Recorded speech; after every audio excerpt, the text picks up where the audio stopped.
Hi, everyone who has joined us so far. Welcome to the forum. We're actually going to take just a couple of minutes for people to log on, and then we will get underway with tonight's forum.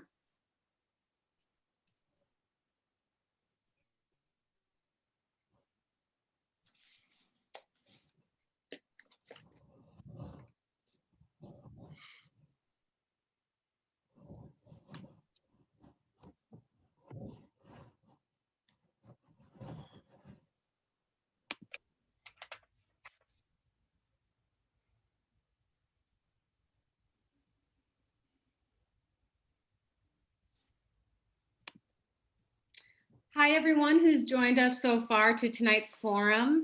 I welcome you to actually use the chat just to say your name and where you're from, where you're coming from tonight. And we're going to get started in just 1 minute, but we just wanted to give folks a minute to log on. Also, there's a Q&A box at the bottom, which I'm going to talk about once more in just a minute.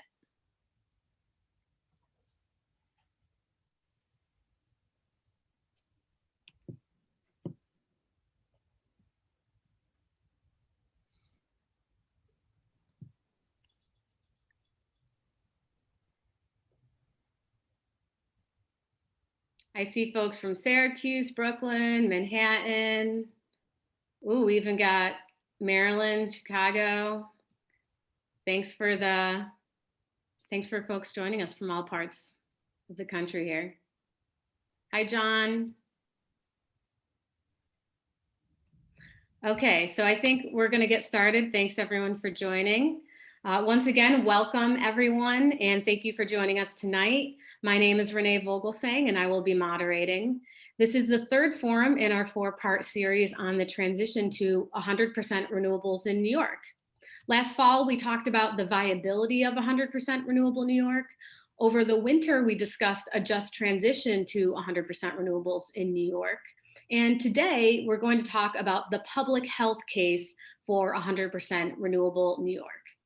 I'd also like to mention that tonight's forum is co-sponsored by the Alliance for a Green Economy, Frack Action, Nuclear Information Resource Service, Food and Water Watch, Riverkeeper, and Hudson River Sloop Clearwater, along with the Beyond Indian Point campaign.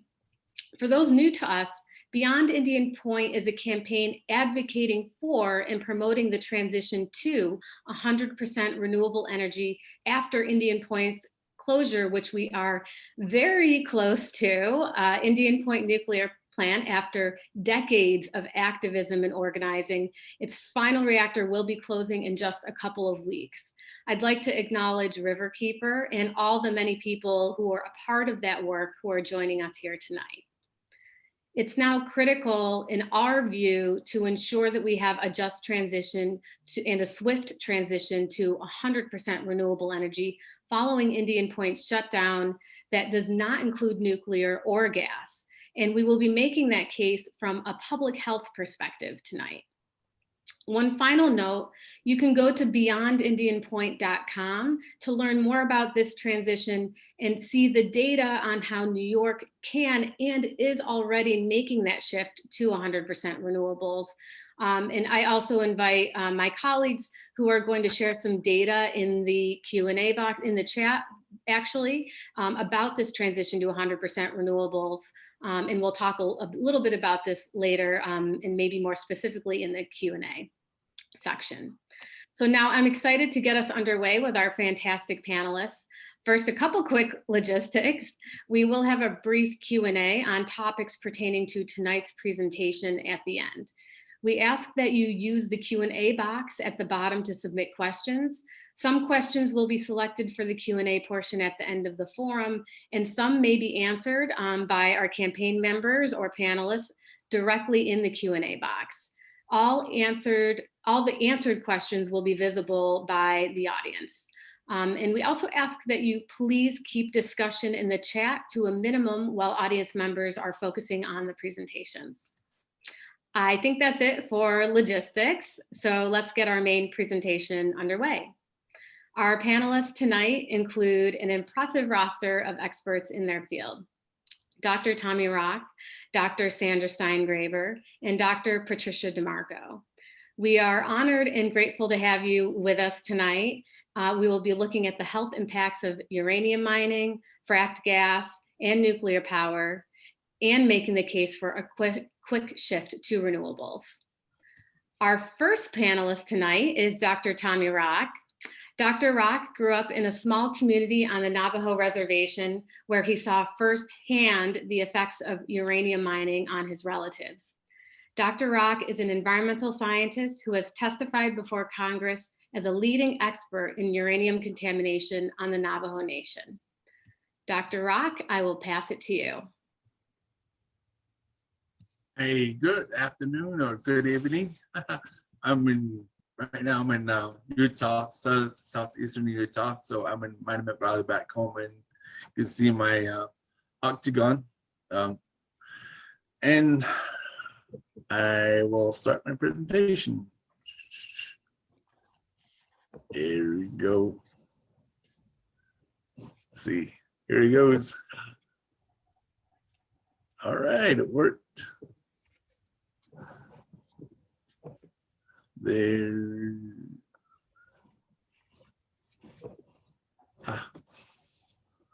All right.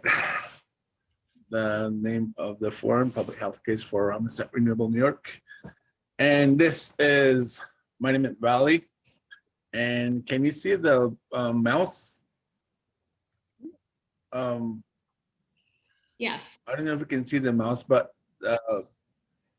this is this mesa is called Holiday Mesa. The gray spot right there is uranium mines, and there's some more back here. The Skyline mine is back there, and there's some more mines out this way, and there's some mines way in the back and behind Monument Valley in the back. And the mines you can see way in the distance.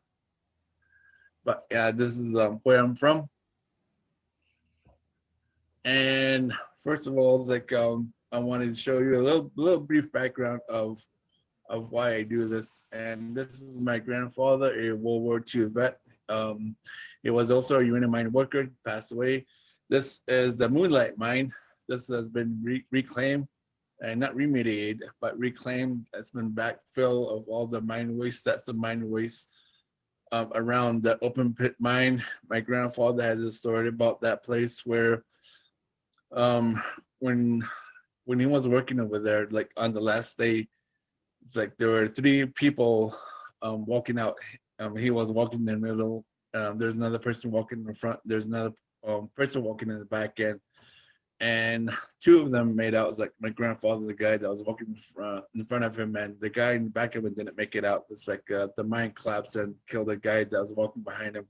They were walking the uranium ore out, and the owner of the mine just told everybody to go home, and ever since then, it's like everybody went back. And I seen that rock at the entrance of the mine before. And this is the Holiday Mesa. That's the gray area, the uranium mine. You can see some water here. There's a windmill nearby.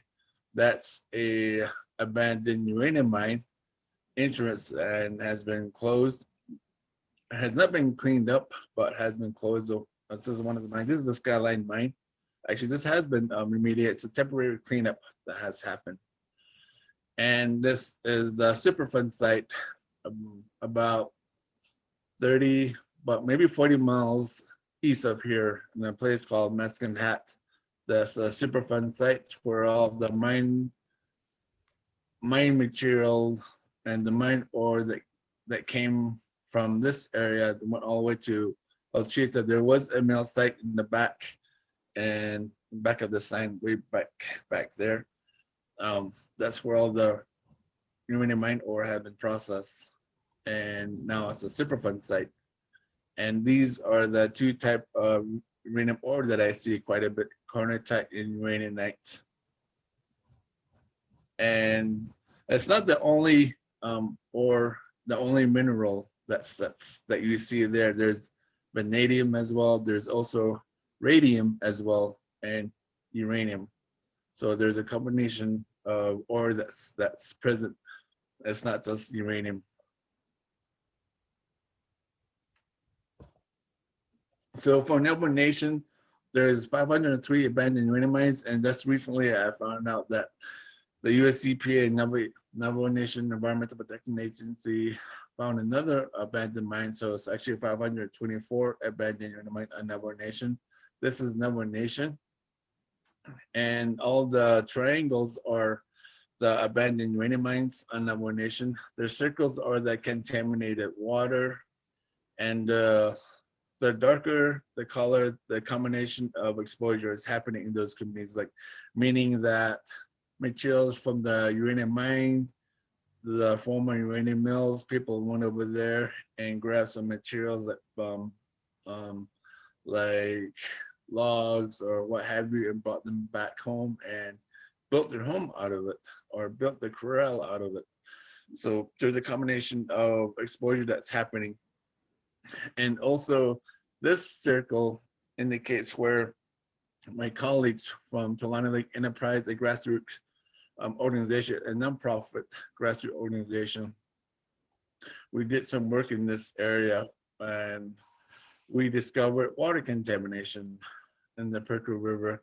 And Church Rock is where the spill that happened back in 1979, one of the worst accidents that happened in the US, doesn't have a lot of media coverage. And also that's where the uranium mill and uranium ore were being mined, or uranium was being mined. That's the last place where the uranium mill was, or uranium mining happened. And that was back in 1986, and ever since then it closed. So we discovered this back in 2015. It's an ongoing problem for the people in the Perkle River Valley, the groundwater contamination. The community of Sandra had the public water contaminated in the school as well. Both of them were helped, meaning that the school has a water filtration now that they're providing to the school and the teachers that reside there, and also the community of Sanders. They have a new public water supply, so they're not drinking contaminated water now. And the community of Sanders and the Perkle River Valley area, they want to have a environmental health study done, and they've been asking for something like that for the past couple of years, and it has not happened. And they also asked USCPA to help address the contamination that has happened, and a lot of the contaminations that came from Church Rock area. So that's an ongoing issue for the community from the Sanders area and the Perkle River Valley area. But overall, there is about 15,000 abandoned uranium mine in the U.S., particularly on the west side, the west coast, west of the Rocky Mountains. This is not just an issue for my tribe; it's also an issue for the regional tribes in the Four Corners, like the Hopis, San Juan Paiute, the Pueblo tribes, the Ute tribes, White Mesa Utes, and also the other tribe as well, like the Sioux Nation. They have some abandoned uranium mines up there as well. So it stretches all the way out to like Washington, Oregon, and California as well. These are some of the locations where a lot of people are not aware, and there isn't some uranium mines, abandoned uranium mines just north of here at a place called Bears Ears. The Bears Ears National Monument has been getting a lot of media attention in the Four Corners lately. And this will show you a pathway exposure. And so far, it's like there has been research that has been done on uranium mine workers, but there hasn't really been that much research related to the public that have been exposed to uranium mines, to the abandoned uranium mines on Navajo Nation. So there's the issue of contamination of air, soil, water, and the biota as well, the wildlife or the livestock, and also direct contact with the soil, and also it's an issue of public health when it comes down to it. And I know for University of New Mexico, Dr. Johnny Lewis's research team, that they have been doing some studies on exposure, but they were doing a birth cohort study looking at birth on the Navajo Nation that live in these areas that had past uranium mine activities. So I don't know what their preliminary study have indicate yet, but I'm looking forward to hearing from them someday soon. So that's something that's an ongoing thing that's happening. But in terms of a bigger study related to uranium exposure, that hasn't happened, especially when it comes to indigenous population as well. So there's issue there as well. As like I know not only myself but other families that live in past uranium mine activity have lost friends and relatives to being exposed to uranium. So it's still an ongoing issue as well. And for the public health side, it's like you can see the type of exposure that's happening. It's like from the top is like the acute exposure to the occupational exposure to the chronic exposure, low level exposure over a long period of time. And that's what we're seeing on the Navajo Nation, chronic exposure from these abandoned uranium mines. And it's an ongoing issue. And with the stuff that's happening is like we are hoping as a tribe and for researchers and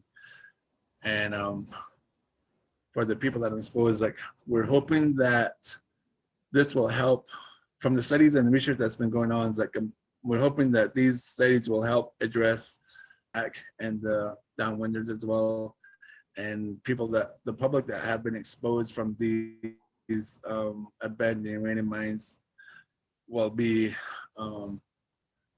helped like in a way from the professional field, health professional field, in a way, like having health access and better care, because for Navajo Nation we don't have a lot of in terms of expertise in certain areas, so they have to go elsewhere to get these care that is needed in relation to these uranium exposure. And just to give an overall idea of like the uranium exposure, inhalation like from dust, ingesting like drinking water. It's like drinking, there's probably water contamination and absorption as well. But yeah, it's like mostly drinking water is like the main issue that I see as the researcher from Navajo Nation.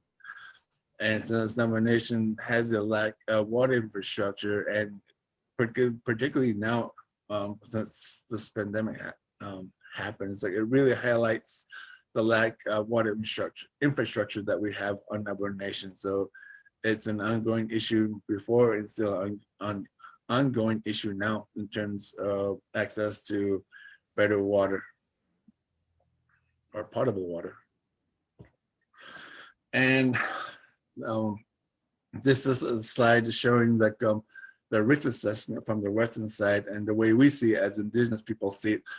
You like to use the term holistic risk assessment, meaning that we are looking at the whole environment, not just one specific subject or area.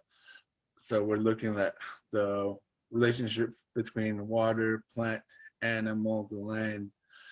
And as Indigenous people, we use the whole land for ceremonies, for medicine, for food as well. So we're looking at the whole environment, and we're working with the regulators from my tribe and US EPA from Region 9 to address these issues when it comes to holistic risk assessment, and trying to shift the paradigm from a Western way of thinking and the Indigenous way of looking at our worldview, and addressing and hopefully creating some policy that will be better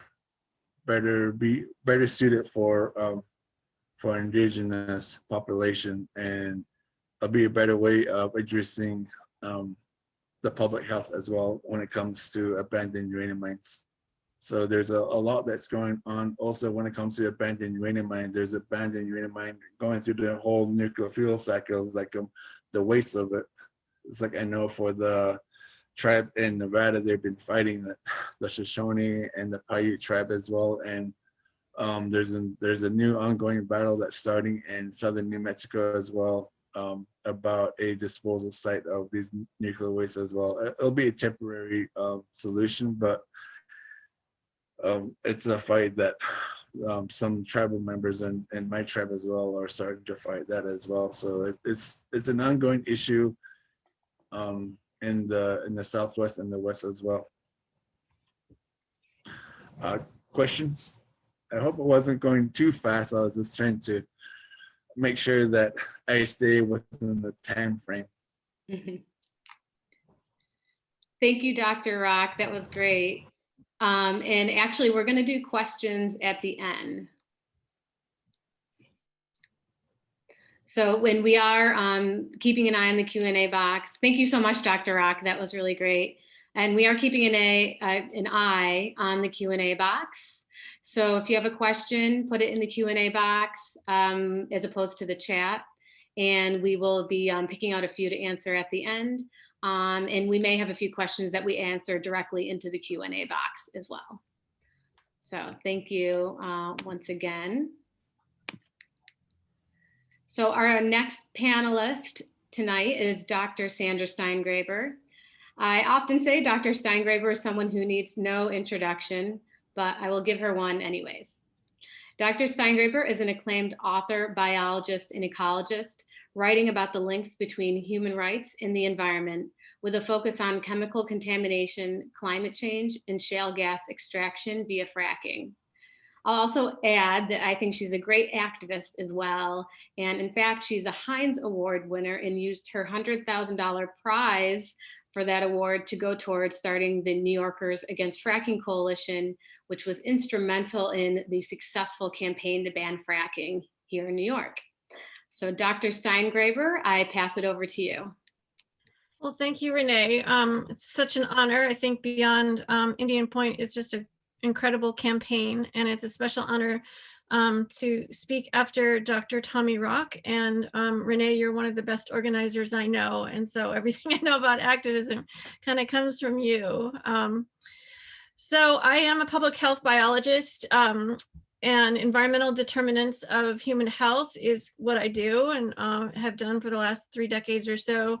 And the history of kind of my field of study is really the history of confronting and dismantling false choices. So let me start my talk by taking you back 10 years ago to the beginning of the anti-fracking movement. In the spring of 2011, there were all kinds of local bans and people organizing in their local communities and doing a lot of powerful actions. But these actions and groups were scattered. We hadn't yet united to form a powerful statewide coalition to ask for a ban on fracking. That would happen. Renee and I were both the kind of co-founders of New Yorkers Against Fracking in the spring of 2012. But in the spring of 2011, I was actually busy planning a trip across the nation. By then, I was aware that fracking had come and leased up all the land in New York, including 40% of the land in my own county, including parcels of land right down at the end of my block. I had a son with asthma. So I wanted to turn my biologist's eye and really investigate this. So I traveled across 20 states out west. I saw in Texas, when it was 109 degrees, signs in people's yard. It was a huge drought that summer that said, need water, U-Haul, I pay, and with like dead cattle laying next to homes. And then on the same roads flying past those signs, I saw fracking trucks full of water headed to the oil fields and to use that water as a club to shatter the shale to extract oil and gas. In North Dakota, I was actually run off the road by a fracking truck and right near a national park where the rock formations were considered so fragile that there was a sign telling you not to even touch them because the oils on your fingers could actually alter and speed up the disintegration of the rock formations. But right outside of the gate, there were fracking wells and open waste pits, and all kinds of compressor stations running. I was in Utah investigating fracking, and I happened to be in Salt Lake City when Tim DeChristopher, who had done a direct action against fracking on public lands in southeastern Utah, probably not far from where Dr. Rock is right now. He was sentenced to 2 years in federal prison for his activism, and I saw civil disobedience spontaneously break out during rush hour in downtown Salt Lake City. So by the time I returned to the unfractured state of New York, we were protected by a temporary moratorium, but it was clear to us that our governor was keen to lift that and begin fracking. And I thought that I would be playing the role of Cassandra, that no one would believe me when I would tell them the terrible things that I had seen firsthand, that it was even worse than we knew. But that's not actually what happened. No one disbelieved me. Instead, what I was faced with was, yeah, we know it's terrible, but fracking is a bridge to renewable energy, and coal is actually more terrible. And we can either have fracking or coal, and fracking is the lesser of the two evils. So we're just going to have to live with it. And that is just one example of the kind of binary thinking and false choices that is actually the same playbook. And so I don't know why it surprised me, because it's the same playbook that public health has confronted over and over again. So let's go back now to the 1960s, when there was a big conversation about whether we should allow or prohibit a pesticide called DDT. Which was now known to cause cancer and known to accumulate in the food chain, and was killing birds of prey, was found in baby food. And so the argument then was either we could keep using DDT and poison ourselves, or agriculture was going to wither on the vine and insects were going to take over and we were all going to starve. Those were our two choices. And Rachel Carson, in the midst of all this, presented us with a third option in her book, Silent Spring, arguing that agroecology and biological control methods that require systems thinking and a redesign of our food system and could actually get us out of this false dialectic. And we could use multi-cropping and different ways to control weeds by designing agriculture itself. And then in the 1970s, there were the tobacco wars and the big arguments about whether we should have smoking in public places, including places like airplanes, and where it's clear that nothing you could do in terms of filtration or putting people in the back of the plane could make smoking on airplanes safe. But the argument was either we could allow smoking on airplanes, or the planes were actually going to crash because nicotine deprived pilots would be agitated and less alert, and we couldn't ask pilots to go without tobacco and think that we could safely arrive at our destination. So either we have to put up with secondhand tobacco smoke, or we're going to interfere with the safety of airplanes.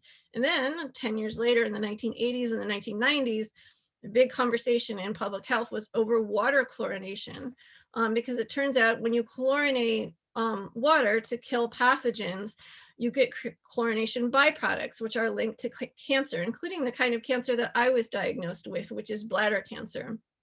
So the argument was, well, you can either have cancer or you can have cholera. It's your choice. We can either chlorinate our water or not, but we're stuck with these two horrible things, and better to risk cancer than to give everyone pathogenic, waterborne diseases.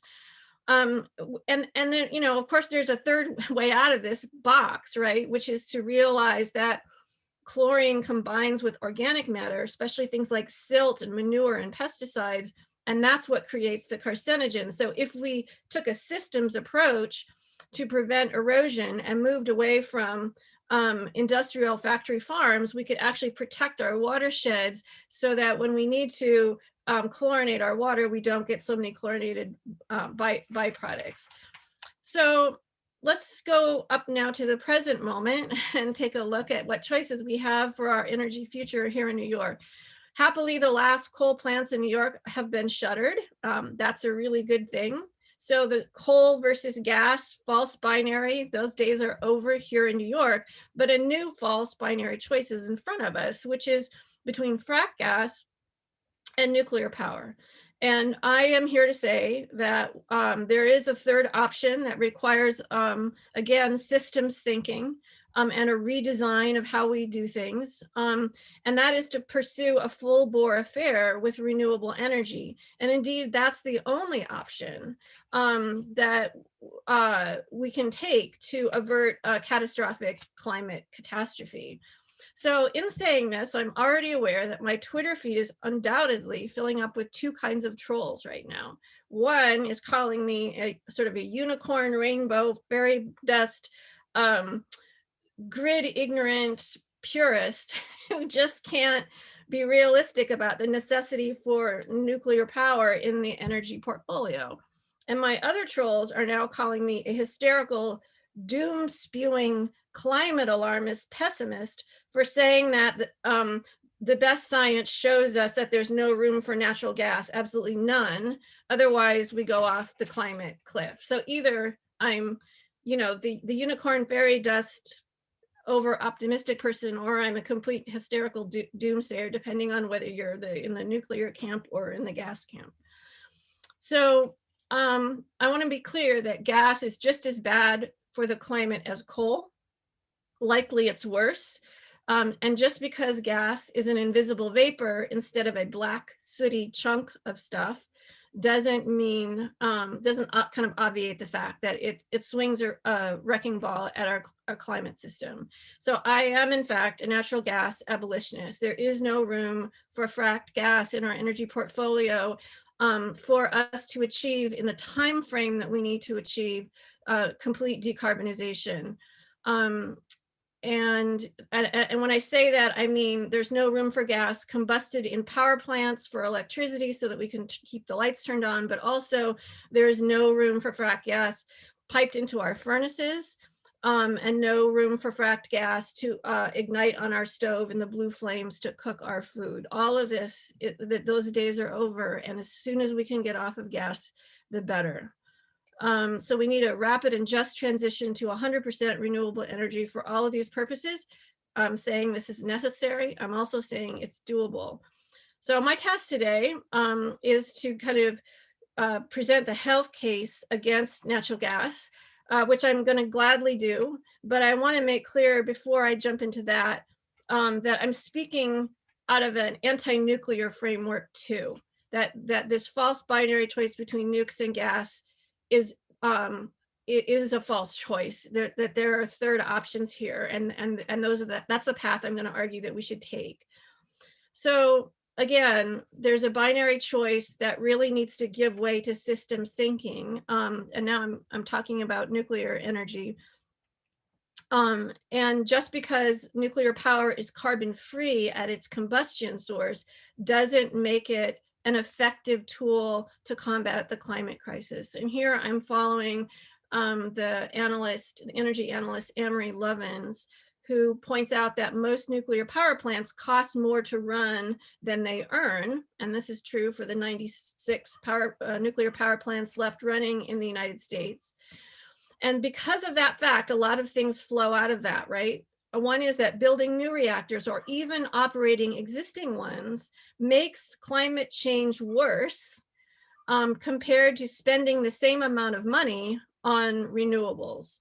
In other words, nuclear power forces us to become less urgent about the task of reaching an all renewable future because it's too expensive and because it's too slow. So it saves us less carbon overall. And this conclusion was also reached by the World Nuclear Industry Status Report in 2019. That was a report funded in part by the MacArthur Foundation that also noted that nuclear power is like kind of putting rocks in our pockets. If we think of ourselves as a swimmer desperate to reach the shore of a completely carbon-free future, nuclear power forces us to be less urgent than we need to be. Because what we need to do is to save the most carbon at the least cost and in the least amount of time.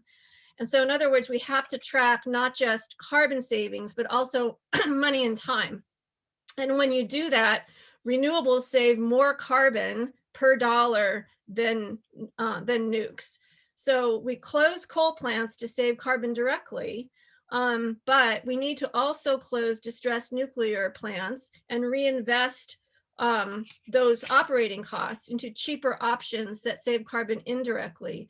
So because solar and wind prices have fallen by 2/3 in the last 5 years, it makes, we can be better climate strategists by replacing a nuke plant with renewables. It's just more efficient, and we can have better efficiency within 1 to 3 years after the closure. And of course, the trick is to make sure that in that 1 to 3 year time frame where we're trying to leap from a closure of a nuclear plant into renewables, that we don't build out any more frack gas infrastructure, because the return on investment of new infrastructure is way beyond 3 years, right? And there will be this political and economic pressure to keep those things running beyond that. So this conclusion that nuclear is too expensive and too slow to be a good strategy for combating climate is also reached by the Onondaga Nation, the Haudenosaunee Environmental Task Force, and the American Indian Law Alliance, and specifically by a guy named Joe Heath, who's not only my attorney, but the general counsel for the Haudenosaunee Nation, and a trained, he's actually trained on nuclear reactors because he served as a submarine officer before he became an attorney. So he's probably one of the rare people who knows a whole lot about how nuclear reactors work, and is also an attorney, and has helped bring forward a red paper, which is a policy paper representing an Indigenous point of view, showing that people who live near plants where uranium is mined, and also where nuclear waste is stored, as we just heard from Dr. Rock, are become human sacrifices in order for nuclear power to go forward, and then their lands are permanently sacrificed as well. So nuclear power becomes an Indigenous issue and becomes a racial issue. Nuclear is not only a bad strategy for solving the climate crisis, in other words, but it's also a public menace. And that's also true for people who live in the Athabasca Basin, I hope I'm saying that right, in northern Saskatchewan. That's currently the world's leading source of high-grade uranium. 20% of all the world's uranium comes from there, and it's the main source of uranium used in the United States. And this is mined on the reserve lands of the Diné Indigenous Canadian people.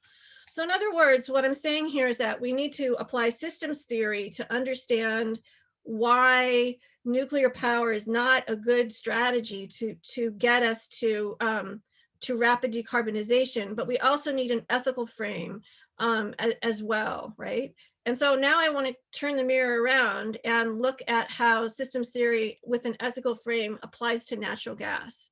And that's been the focus of my work for the last 10 years as a biologist and co-founder of Concerned Health Professionals of New York, which serves to provide good science to people on the front lines of fracking.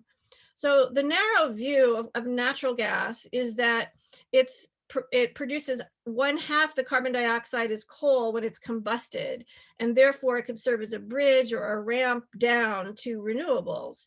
But what my work shows, and what we've compiled as Concerned Health Professionals, are data showing that because methane is lost at every step of the life cycle of natural gas, from extraction, from the moment the drill goes into the shale, there's an open pathway created between the bedrock and the atmosphere, and methane starts pouring out, to the pipelines and compressor stations and flare stacks and gas storage facilities, all the way to gas-fired power plants like Danskammer, or to your basement furnace, or to your gas stove. So there's methane leaking at every single step along the way. And those methane leaks put into the atmosphere a molecule, a carbon with 4 hydrogens, that is actually 86 times more powerful than carbon dioxide at trapping heat. So this is one big reason why fracking and natural gas is a climate problem and not a solution. It actually makes everything worse. However, Sandra, just wanted to give you a 2-minute yeah, couple Great. minutes. Methane is also a precursor to smog. So it not only creates climate hazards, but also creates ground level ozone, which kills. It creates stroke, heart attacks, and preterm birth. And when you burn methane in a power plant, some of the things that come out include nitrogen oxides and carbon monoxide. And that's true inside your home as well if you're using a gas stove. And these are not fixable plumbing problems, as we demonstrate in our compendium of science.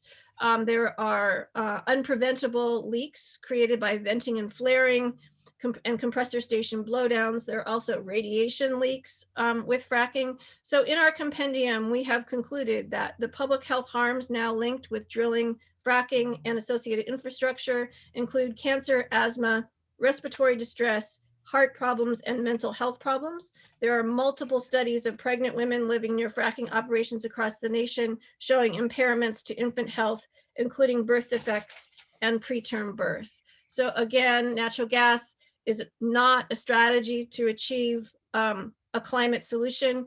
Applying an ethical framework, we see that natural gas is an environmental injustice, with injuries not borne equally by all, but by pregnant women and infants most of all, but also because natural gas infrastructure is sited in the United States in communities of color where Indigenous people live and impoverished communities. Natural gas, like nuclear power, is a racial issue. Thanks. Thank you so much, Dr. Steingraber. I wish we had a full hour to go through all of this really critical information. Just thank you so much once again. So our final panelist tonight is Dr. Patricia DeMarco. Dr. DeMarco has a doctorate in biology from the University of Pittsburgh. She has spent a 30-year career in energy and environmental policy in both private and public sector positions. She is a Rachel Carson Scholar and served as Executive Director of the Rachel Carson Homestead Association and Director of the Rachel Carson Institute at Chatham University. With that, take it away, Dr. DeMarco. Thank you so much, Renee. I am going to share my screen and try to catch us back up on time. I'm going to be talking tonight about some of the ethical considerations that we might want to consider when we're looking at nuclear power. It isn't just a technology problem. It's a problem that also has decisions that we need to make as we're considering our energy future. And I want to remind you that we got into nuclear power as an aftermath of the bombing in World War II of Hiroshima and Nagasaki. It was considered a way to have atoms serve for peace after having been initiated as an instrument of war. And the fallout from the nuclear weapons testings that continued through the 50s and 60s circled the globe many times. And people of my generation who were teenagers and grew up in that period, almost all of my class reunion of 1968 high school class, almost all of us have thyroid issues, almost all. And the only way to get the industry to move out of that image of being a weapon of war and a destructive force was to guarantee and ensure that industry against calamity. So the Price-Anderson Act, established in 1957, still stands, is still in place as a major subsidy to the nuclear industry because private industry would not take it on independently. They considered that electricity would be too cheap to meter, and it was given a large boost with the move to energy independence, to become domestically independent in energy by moving to nuclear power in the 1970s. But it still remains a heavily subsidized industry by taxpayer money. And I want to make sure you know that it is not a huge contribution to the total energy picture. It's about 23% of the electricity generation mix. And realize electricity generation is an inherently inefficient system as currently made. You boil water to turn a turbine to make electricity. The thermodynamic efficiencies of that process guarantee that only 1/3 of that fuel value, all of those fuels, goes to make electricity that serves work. The rest of it goes out the smokestack. And it is an inherently very inefficient way to make electricity. As we're adding solar, you see that the solar isn't all going into making electricity. It's going directly to end uses in residential, commercial, and even into transportation as an electricity source, rather than going into the thermal steam cycle first. So that's one of the ways that we can contribute better efficiency by moving away from nuclear power. You get out of this trap of the Rankine steam cycle, which is an 1866 technology. There's a huge mystique around nuclear power, bolstered by a lot of wishful thinking. And a lot of the myths that people persist in touting when they're talking about why we can't go 100% nuclear. Well, nuclear power is cheaper, it has no greenhouse gas emissions, and it's healthier than the alternatives. And Sandra has just been talking about how people think that because the alternative is gas, that it's healthier. And there's a nuclear fuel cycle. All of these things are incorrect. And I'm going to go through them one at a time. First of all, this is the Lazard levelized cost of energy comparison. This is unsubsidized analysis of what it actually costs over the whole life of a technology. And you'll see that nuclear power here is between $112 and $189 per megawatt hour in terms of levelized cost. This little $28 number here, if you read the tiny footnote, says that that is the marginal cost of operation of a fully depreciated plant when you take consideration of the value of its decommissioned cost. So this is a totally mythical number. This is the actual cost of operation. And if you argue that if you shut down a nuclear plant, you're going to get gas, the gas combined cycle is between $41 and $74. But if you look here at utility scale wind, or thin film photovoltaic, thin film photovoltaic, or even crystalline utility scale solar photovoltaic, they are all competitive or lower than even combined cycle gas. So on a strictly economic basis, if you're talking about replacing nuclear power that's being decommissioned with new plant, you're more likely to have utility scale solar power or a solar thermal with storage, which is becoming increasingly competitive, and is already competitive with nuclear power now. So this is an option that is going to be, the solar technologies have been falling in cost steadily, whereas most of the others are going up. And also, nuclear power is not the lowest in greenhouse gas emissions. Usually when people give you that number, they're looking at just this very low part of the emissions during the actual operation. They leave out the uranium extraction and fuel fabrication contributions, and they leave out the construction and decommissioning contributions. This is from an actual life cycle greenhouse gas emissions study from Vattenfall Nordic nuclear power plants, where they did a complete greenhouse gas assessment over the whole life cycle of their nuclear fleet. And you'll see that even if you look at the most, this is from the IPCC 2014 study, nuclear is not the lowest in emissions, but it is not nothing. It is significantly more than offshore wind or onshore wind or solar thermal or geothermal. And only when you get to utility scale photovoltaic does it even come close. And this is because this number includes the cost of the manufacturing and the emissions made in the manufacturing of the utility scale materials, which includes a lot of metals. So it isn't true that nuclear has an overall greenhouse gas profile lower. It's only if you only look at the operations.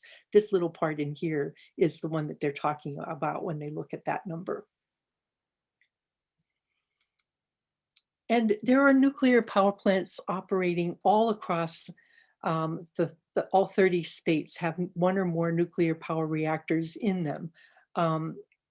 And whoops, sorry, I'm really jumpy tonight. The processing, the spent fuel rod assemblies are initially placed on site at all of these locations. Whenever the spent fuel is rotated out of the nuclear reactor, every nuclear reactor has next to it a storage pool in which the spent fuel is stored. And they will then allow it to cool, and then it will stay on the site unless or until a national nuclear waste storage facility is created. And as you know, the attempts to create one have not been successful so far. There have been a number of attempts, but they have not been approved and they have not been completed. So what you have is at every independent storage installation is under various operating controls with specific licenses that are usually next to the power plants, but maybe in other places. There is no fuel cycle.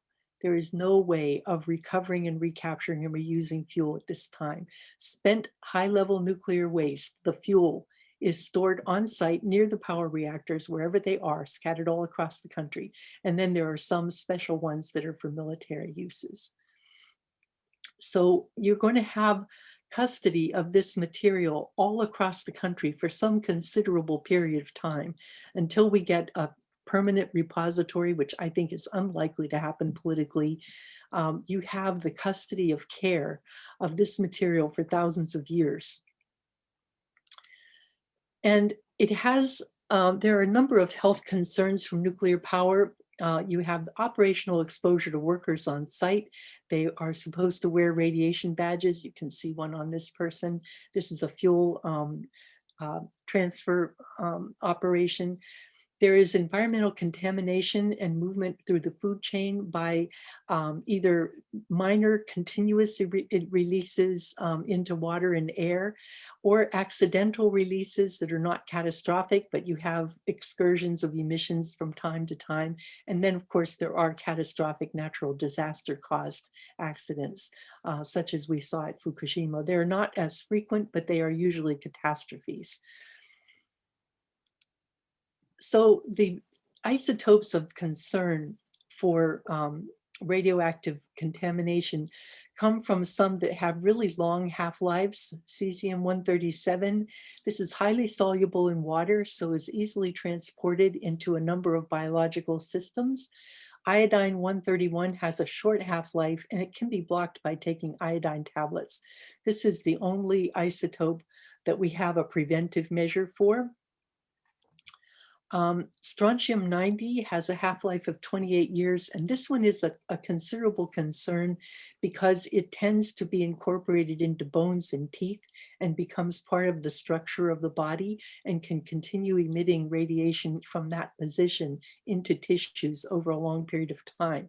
And plutonium, which is a byproduct of a fuel operation, has a half-life of 24,400 years. This is one of the main concerns for nuclear waste management because it requires a tenure of care that exceeds our civilization's history of custody. And so we have been creating continuously with every change of the fuel cycle, a 2,000 plus year obligation of care, which we are imposing on future generations. From this moment, from the first reactor that we started running, we have assumed that obligation on behalf of the next generation and the next generation and the next generation. And this is, I think, the most significant thing that I'm concerned about in nuclear power is that this is a long-term obligation that we have taken on that we are not paying attention to in commensurate measure with its obligation. The other radioactive byproduct that I want to mention is tritium, which is basically heavy water. It's radioactive water that is formed as part of the bombardment of the medium with all of this nuclear material in the fuel storage and in the fuel coolant. This is a very low level. A lot of people will say, oh, you don't worry about tritium. It doesn't go through anything. But the problem is that it acts like water. And so if you get radioactive water, it's very easily incorporated into biological systems. And it then is in close proximity to cells where it can be in a position to cause damage because it's right next to and inside your body. And the radiation dose response effects depend on the exposure mechanism, the dose, and the longevity of the exposure. It's pretty much accepted that it's a linear response. The higher the, I can't keep this, the higher the dose, the higher exposure, the more the effect. There is now some debate that at very low chronic, low level exposures for a while, it has a buffering effect, but that is on a very, very small level of exposure. And this is not well proven, but it's a very controversial discussion right now because this argument was used to repopulate the area around Fukushima. They argued that, oh, it's okay if there's chronic low levels of radiation continuing because a little bit of radiation is good for you. This is totally unproven and hotly disputed. And this linear dose response curve is much more longer accepted in the literature. And at the very, very lowest doses, there are discussions about what exactly the mechanisms of action are, because even in random radiation that would come to you from like radioactivity in the use of air flights or in naturally occurring rocks, you do have the accumulation of somatic disorders or random mutations, and this is one of the causes of them that we suspect in the natural environment. But the more exposure you have, the more likely you are to have a photon from a radioactive degradation molecule break a part of the DNA chain. And that is the mechanism of action that radiation has. It doesn't change these components of the DNA, it actually breaks the DNA change and then causes damage to the cells as they replicate from that point. And that is why it's used for treating tumors in a very concentrated, focused manner. You have a number of fates of cellular damage when they encounter a radiation incident. The cell may repair itself and return to normal function. And this is the kind of thing that might happen if you have a minimum exposure infrequently at a relatively low dose. If you're more likely to have it have an altered state, this could be something that will persist for a while when the DNA may be altered in ways that lead later to cancers or mutations. If this happens in a germ cell, you may not detect the damage until the child in the next generation exhibits the damage that was done to the parent. So it has a possibility of having alterations of the DNA that are passed on to the next generation of cells. And in intensely focused radiation damage, such as might occur if you were in a nuclear accident, or as are done deliberately in therapeutic applications, the cell will die. And this is the basis for using radiation targeted to tumor cells as a treatment for some kinds of cancers. But it's not discriminatory. It will kill all the cells around.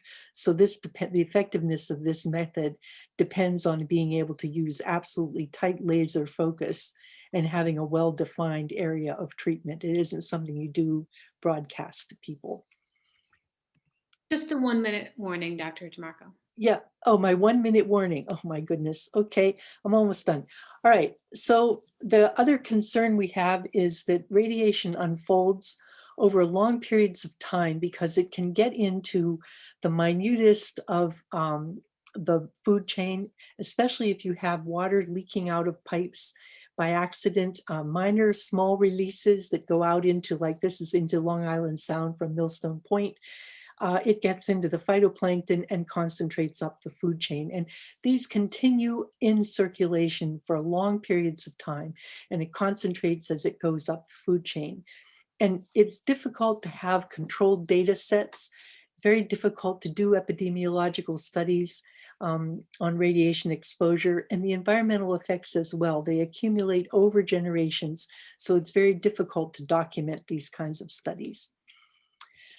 And it's an issue of multi-generational justice. The burden of the high-level waste that we've already created falls on many, many future generations.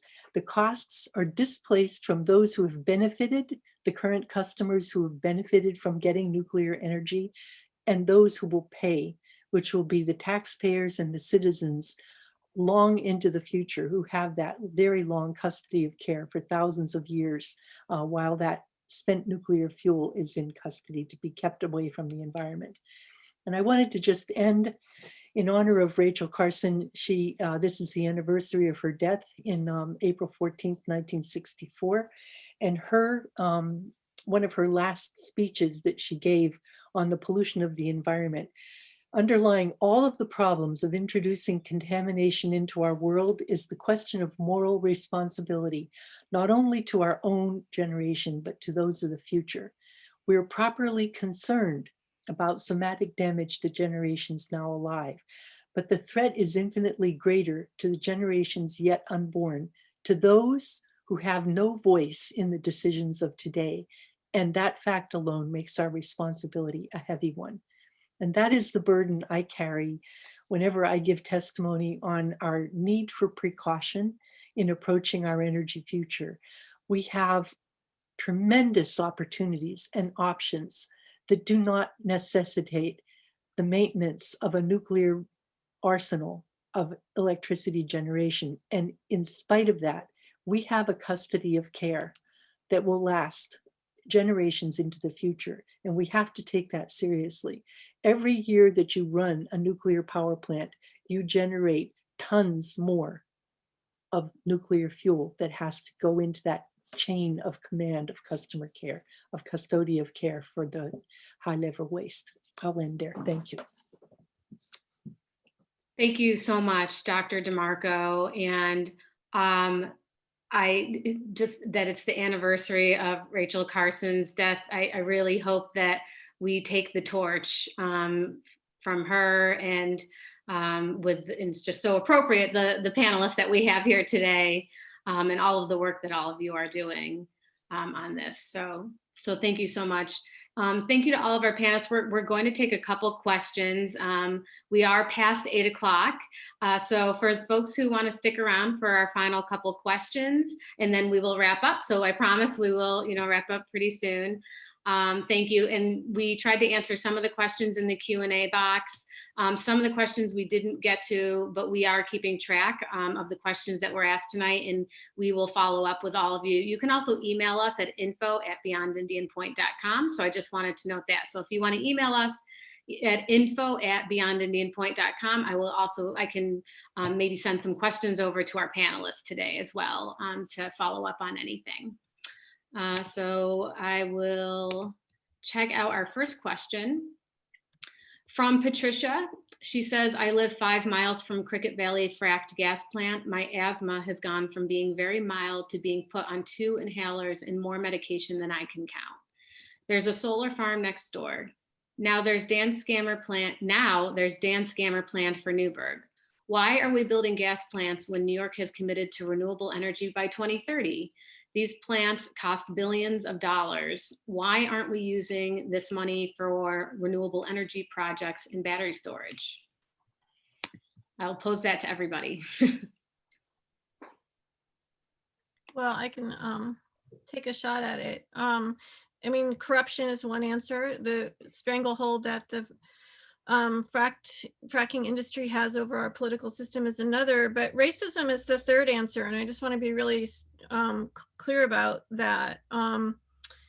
So, we have this state climate act that passed in 2019 that necessitates the shutdown of all fracked gas power plants in the state. And yet we see these new power plants like the one you're talking about being built being built out anyway. And in addition to Cricket Valley, they include the NRG project in Queens, the Gowanus Generating Station in Brooklyn, the National Grid's North Brooklyn Pipeline, and then of course Dan Scammer in Newburgh. These are all environmental justice communities. You know, fossil fuel is racism, so that also plays a role here.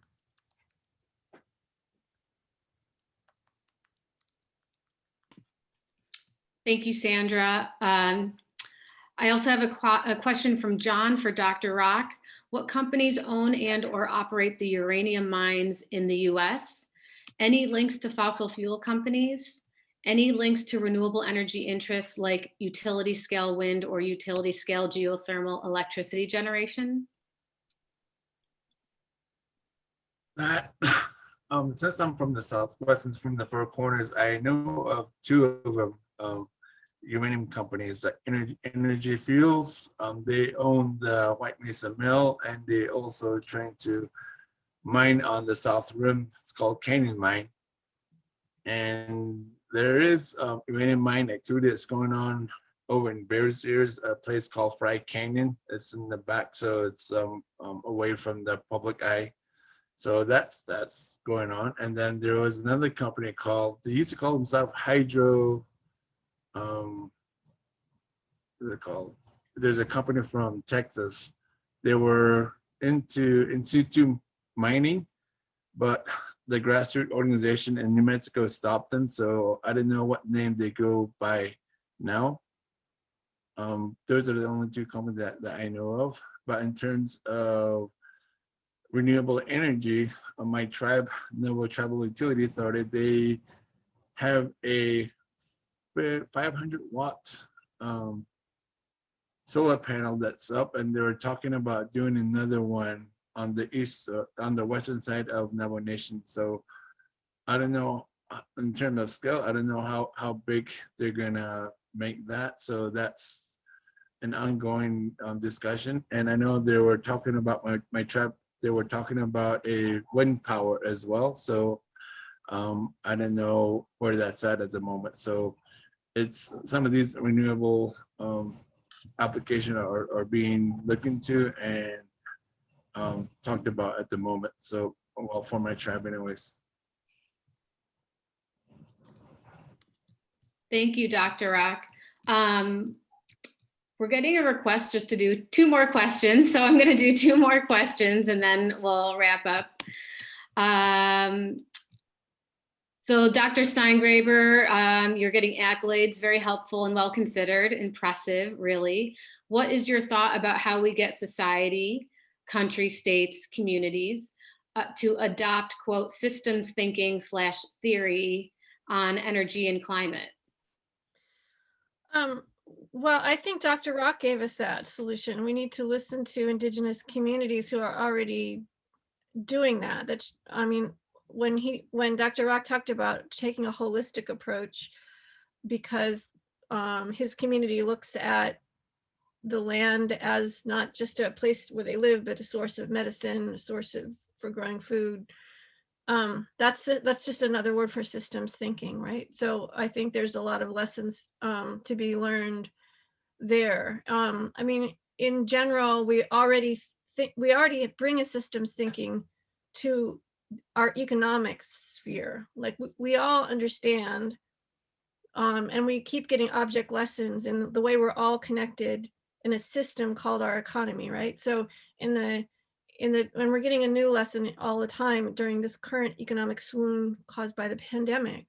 But in 2008, we all understood that Icelandic banking practices had effects of people who were mortgage holders in California, and that inflation and minimum wages and our ability to retire and college loans are all related and connected to the federal decisions the Federal Reserve makes and so on, right? So we think in systems ways when it comes to the economy, and ecology is another system, and it comes from the same Greek word that means oikos, meaning household, right? So this is our home. And so when we contaminate water, that gets inside our bloodstream, because we're all 65% water by weight, that gets into the sap of plants. And then we use that water to frack and we contaminate it and then we dump it. Or we use water to cool nuclear fuel rods forevermore. And now we see that this nation state of Japan is considering dumping the water, nuclear contamination from Fukushima into the ocean because there's no good solution.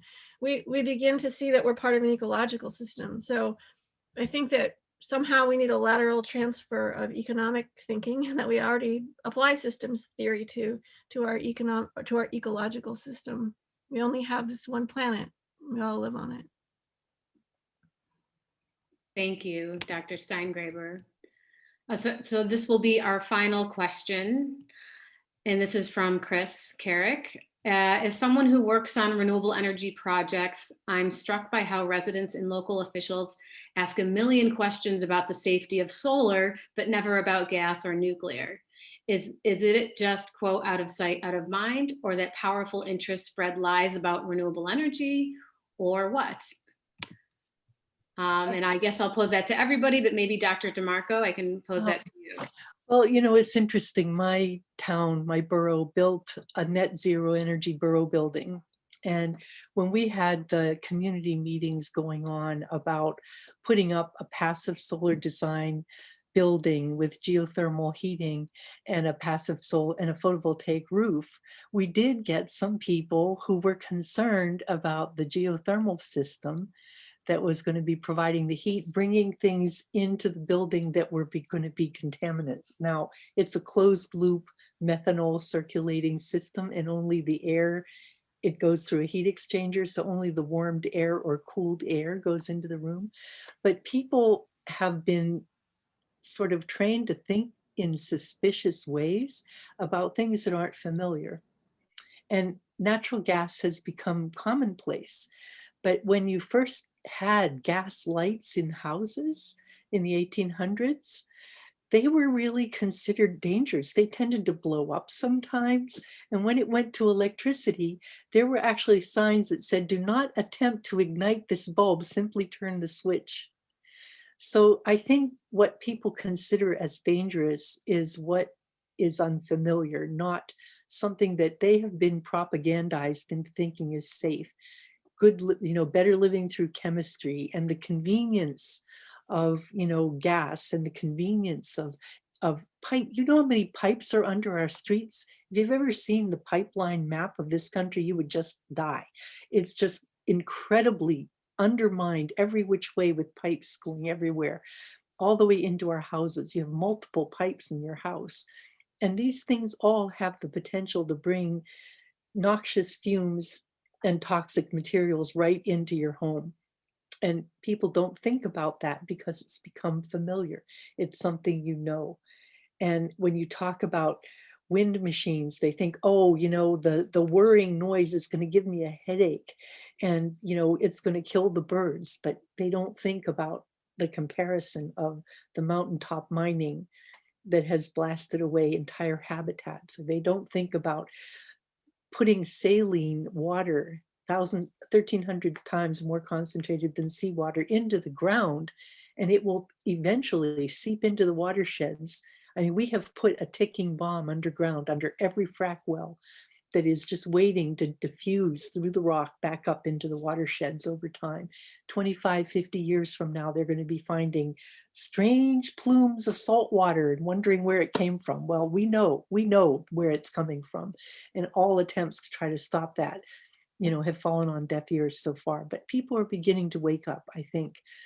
And the more we tell them and show about the dangers of some of these really unnatural materials, and build the confidence that the earth gives us what we need if we can live in harmony with the natural systems of the world. We are part of the natural world.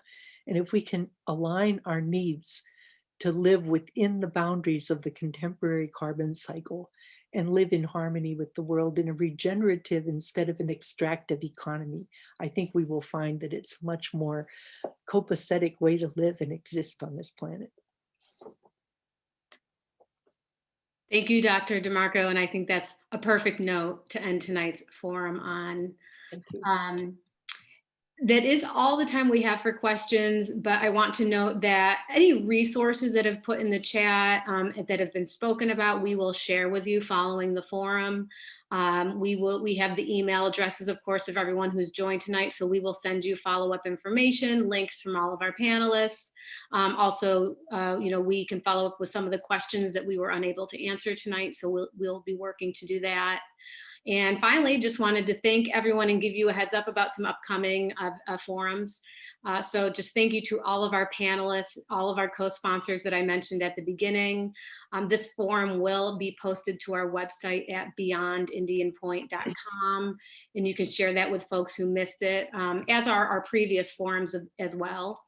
And stay tuned for our final forum in the series coming up in late May, which will be on the climate movement to 100% renewable New York.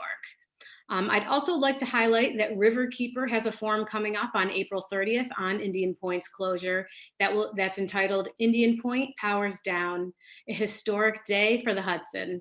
And you can find that event at Riverkeeper's page on Facebook, and you can also find the event at riverkeeper.org. So thank you, and everyone have a fantastic spring evening, and we hope to see you all soon at these upcoming events. Okay, good night. Good night.